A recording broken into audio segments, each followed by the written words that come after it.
Oke, Assalamualaikum warahmatullahi wabarakatuh. Selamat sore, perkenalkan kami dari kelompok satu. Saya Alwi Hamid Rafiq.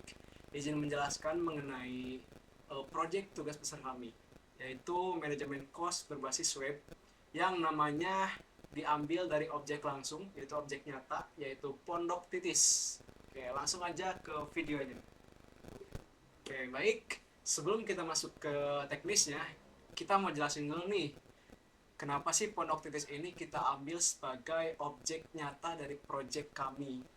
Karena Pondok Titis ini sendiri adalah kosan putri yang dimiliki oleh Bapak dosen Fakultas Rekayasa Industri, yaitu Bapak Bobby, ya, sebagai klien nyata kami. Nah, kosan ini sendiri sudah beroperasi sekitar 16 tahun, dimulai dari 2010. Nah, totalnya itu ada 64 kamar.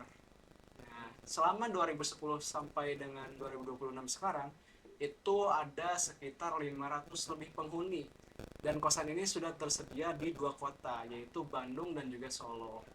Oke, nah untuk web ini sendiri sudah kita hosting sehingga bisa live dan juga bisa diakses siapapun. Nah, ini website yang itu sudah bukan lingkungan lokal lagi, melainkan sistem ini sudah melewati tahap development dan siap untuk diproduksi. Nah, mengenai kamarnya, itu ada tiga tipe kamar, yaitu standar dengan harga sewa 13,5 juta per tahun, ada deluxe sekitar 14,5 juta per tahun, dan VIP sekitar 15,5 juta per tahun. Dan untuk pembayarannya bisa kris dan juga bisa DP, cash. Nah, untuk DP itu sekitar 2 juta, itu untuk mengamankan kamar. Nah, selanjutnya ada fitur aplikasi. Nah, web kami sendiri ini sudah memiliki dua fitur, yaitu fitur user dan juga fitur admin. Nah, di fitur user tersedia kita bisa mencari kamar, ada tipe harganya, lantainya berapa. Nah, ada juga lihat detail kamar, ada fotonya, fasilitasnya, ukurannya. Terus juga ada ajukan sewa buat milih tanggal, ada pembayaran, ada watchlist buat nyimpen kamar kesukaan, ada juga riwayat pembayaran dan satu sewa, ada juga login, register dan juga ganti password, ada juga target untuk pengguna baru. Nah, untuk fitur admin ada dashboardnya, ada juga kelola data kamarnya, terus ada manajemen penyewa aktifnya, terus ada konfirmasi pembayaran masuk nih kalau kita daftar.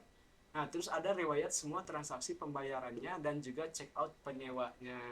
Nah, untuk lengkapnya ini akan dijelaskan di bagian demo aplikasi. Nah, selanjutnya ada teknologi yang digunakan apa aja. Ada Vagrant, VirtualBox, Ansible, Python, MySQL, dan juga Nginx plus HTML.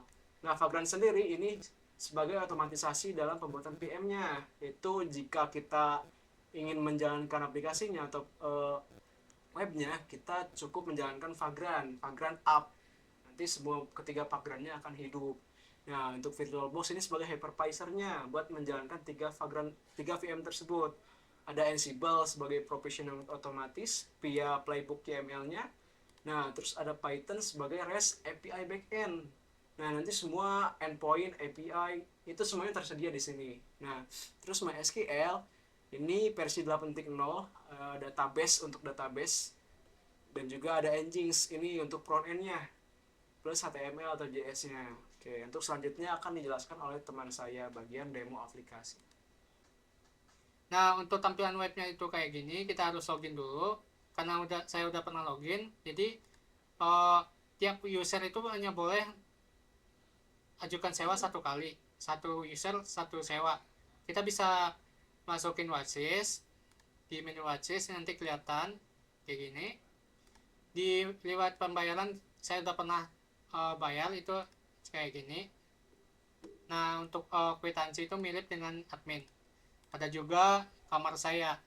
Nah, di sini ada fitur ganti password, profil saya, mulai tur, pusat bantuan, syarat ketentuan, kebijakan privasi, dan lain-lain.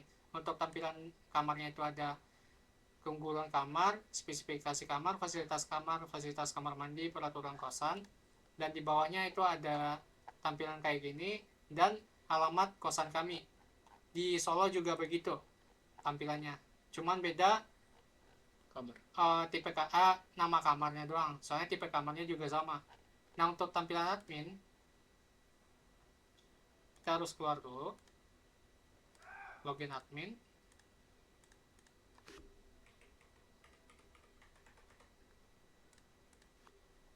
Admin itu tampilannya kayak gini, ada dashboard,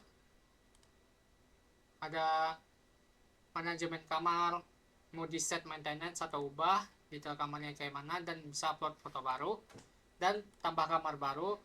Sama kayak di ubah kamar, kita bisa upload gambar, tipe kamar mau Bandung atau Solo.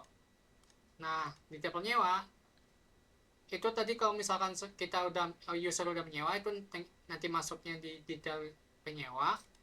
Pembayaran tadi kan saya udah pernah bayar, ada cetak kwitansi. Nah, kwitansinya itu mirip dengan di admin.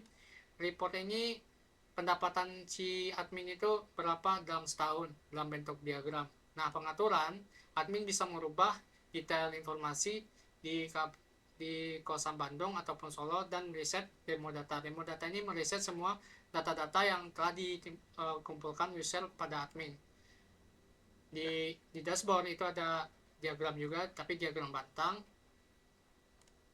Manajemen kamar kayak gini. Untuk penilaian demo aplikasi. Untuk demo aplikasi cukup segini. Terima kasih. Terus saya akan menjelaskan terkait detail arsitektur sistem 3 virtual machine yang ada di website ini. Jadi VM yang pertama itu ada database. Kita menggunakan database MySQL yang berfungsi untuk menyimpan semua data kamar, penyewa, dan pembayaran. VM yang kedua ada backend. Kita pakai Python Flash dan Ansible. Jadi sebagai REST API dan logika bisnis. Lalu Ansible itu sebagai controller provisioning. VM ketiga ada front end. Kita pakai HTML dan JavaScript. Jadi front end ini hanya untuk tampilan user dan admin panel, diserve via Nginx. Selanjutnya kesimpulan. Jadi kesimpulannya 3 VM ini sudah saling terkoneksi. Terus provisioning otomatis Vagrant dan Ansible. Website sudah live production, linknya ada di GitHub. Terus admin sudah bisa melihat dashboard secara real time. Lalu yang terakhir, project ini nyata, dan untuk kedepannya untuk bagian database dan backend kita bakal masih terus kita kembangin. Mungkin nggak pakai virtual machine lagi, kita bakal pakai yang lebih relevan di tahun ini. Oke, sekian dari kelompok kami. Terima kasih.